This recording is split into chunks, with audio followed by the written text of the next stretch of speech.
Urban development has transformed San Francisco's connection with water, its most important natural resource. Though our relationship with water changes over time, its importance in our lives never diminishes. Every San Franciscan has a watershed story. I'm Dan Murphy, here at the Lake Merced Watershed, and this is my watershed story. When I was a kid, interacting with nature and water and whatnot was pretty natural. I lived about a block from Golden Gate Park. My friends and I would be down the park. We went to the casting pools, and we came out here and fished a lot.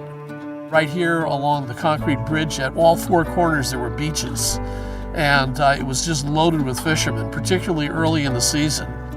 They planted just a lot of fish, and this was considered probably the best urban fishery in the country. In the 30s, they came out here and they wanted to make this into a much more viable reservoir. So they cut out all the bulrush around the entire lake, except for one little swat up by the gun club somewhere.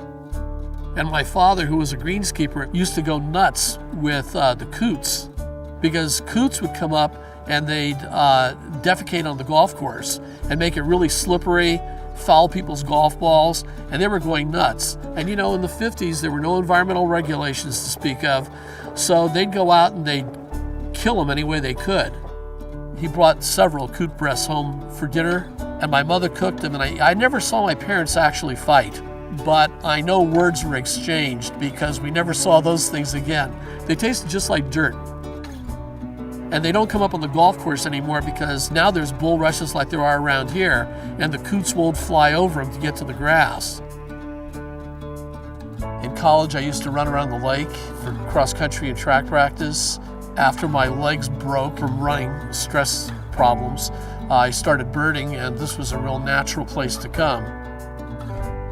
Lake Merced is really a great spot. It's pretty undeveloped. From the road to the lake, there's a lot of habitat. This lake provides nesting habitat for about 50 species, but that's really dynamic. It changes all the time. We're going to have variations in the amount of fresh water we have available to us for the rest of the time, and we have to start using recycled water. This shows pretty well how successful that can be. Since the Olympic Club and Harding and the other golf courses and the cemeteries in the North Peninsula have stopped using groundwater and started using recycled water, we see an immediate bounce in the level of this lake.